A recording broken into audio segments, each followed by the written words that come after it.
He was the quiet man no one noticed, the janitor who swept the courtroom floors while others argued about justice. They laughed when he paused his work to speak. Because who listens to a janitor in a place like this? But behind those tired eyes was a truth no one could have imagined, one that would turn the room silent in seconds. That day, the man they dismissed held the power to shatter every assumption in that court, because what he revealed next changed everyone in that room forever. Malik Johnson had worked in the same courthouse for over 20 years. Every morning, before the first case was called, he'd be there, pushing his mop down the long marble hallways, quietly humming gospel songs that echoed off the walls. People passed him every day, judges, lawyers, and officers, yet hardly anyone ever said his name. To them, he was just the janitor, invisible, replaceable. But Malik carried himself with dignity. His uniform was always pressed, shoes shining, head held high. He had seen the best and worst of people in that courthouse. Men crying for mercy, mothers pleading for their sons, officers laughing as another young black man was led away in handcuffs. He'd seen it all, but he stayed silent. He had learned long ago that speaking up in certain rooms came with consequences. What most people didn't know was that Malik's silence wasn't weakness. It was wisdom. He had built his life on patience and faith, working 2 jobs to raise his son alone after his wife passed. That son, Michael, had grown up watching his father mop the same halls that others walked in power. Malik wanted more for him, and he got it. Michael became one of the youngest judges in the state. But that morning, something was different. Malik noticed the whispers, the glances that followed him as he entered the courtroom. A group of young lawyers snickered, whispering jokes under their breath. One even tossed a paper cup near his bucket, smirking when Malik bent to pick it up. He stayed quiet, just like always. But deep down, something stirred, because what was about to happen that day would make everyone in that courtroom remember his name. The courtroom buzzed that morning with the kind of energy that came before a big case. Reporters filled the back rows, their cameras ready. A high-profile civil rights lawsuit, a young black man wrongfully arrested by local police, had drawn the city's attention. Malik, as always, worked quietly in the background, cleaning the benches, adjusting the flags, making sure everything looked perfect before the judge entered. But as the lawyers gathered their notes, one of them, a young white attorney named Carter, waved his coffee cup in Malik's direction. "Hey, old man," he said, loud enough for others to hear. "You missed a spot." A few chuckles followed. Malik kept wiping, pretending not to hear. He'd learned long ago that silence was its own kind of power. Still, the sting was there. The way they looked through him, not at him, like he was part of the furniture. Every day, he endured small humiliations like this. But this one cut deeper, maybe because it happened in a place built on the idea of justice. Minutes later, the bailiff called the room to order. "All rise." Malik stepped aside as Judge Michael Johnson, his son, entered, wearing the black robe that Malik had pressed himself that morning. Pride swelled in Malik's chest, but he stayed invisible, just as always. Then something unexpected happened. During a recess, a dispute broke out between 2 lawyers. Carter again, the same one who mocked Malik, accused him of spilling water near the evidence table.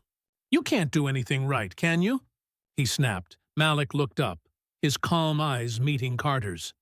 "That wasn't me, sir," he said softly. Carter laughed. "Oh, please. You people never take responsibility.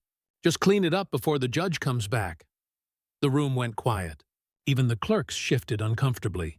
Malik felt every gaze, every ounce of judgment pressing on him. He wanted to walk away, but something inside told him not to. When court resumed, Malik quietly returned to the back of the room. But as the session continued, Carter's tone turned more arrogant, more dismissive. Not just toward Malik, but toward the witnesses, the black defendant, anyone he thought beneath him. Malik had seen this kind of man before, the the kind who hides cruelty behind confidence. And then came the turning point. Just before the verdict was read, a commotion started outside. The clerk whispered something to the judge, who nodded.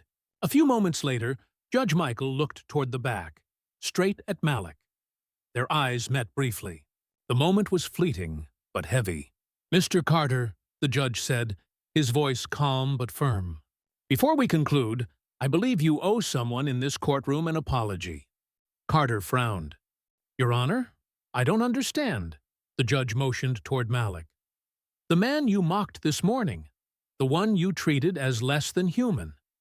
Carter looked confused, then dismissive. "He's just the janitor, Your Honor." A murmur rippled through the room. The judge leaned forward, his tone sharp. "That janitor, as you call him, is my father." The silence that followed was absolute. Carter's face drained of color. The reporters lowered their cameras, and Malik, the man who had been invisible for 20 years, stood frozen, caught between disbelief and quiet pride. The laughter was gone. The arrogance vanished. But what came next would leave the entire courtroom questioning everything they thought they knew about respect, humility, and justice. The courtroom was frozen in silence.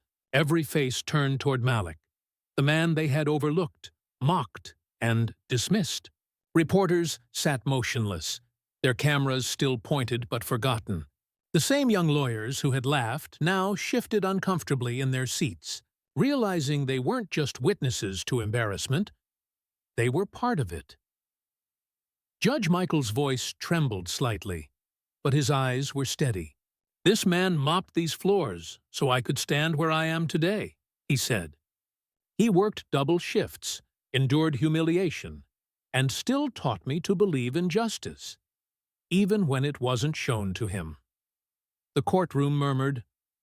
Malik could feel his heart pounding in his chest, a lifetime of quiet endurance finally breaking through the walls of silence. But Carter couldn't help himself. His pride wouldn't let him stay quiet.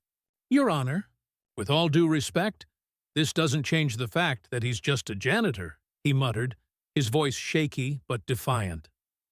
The judge's gavel slammed down. "That's where you're wrong," he said, his voice rising. "It changes everything. Because respect isn't earned by titles or money. It's earned by character. And today, you've shown none." The crowd stirred, some nodding, others lowering their eyes in shame. Malik stood there, hands trembling slightly, but his posture straight, taller than he'd ever felt before. He didn't need to speak. His presence spoke louder than any words could. And then something unexpected happened. The young defendant, the same man on trial for a crime he didn't commit, stood up. Slowly, cautiously, he said, "Sir, I wish my father had someone like you." His voice cracked with emotion. For the first time in his life, Malik felt seen, not as a janitor, not as a shadow in the background, but as a man whose quiet strength had built something greater than any title ever could.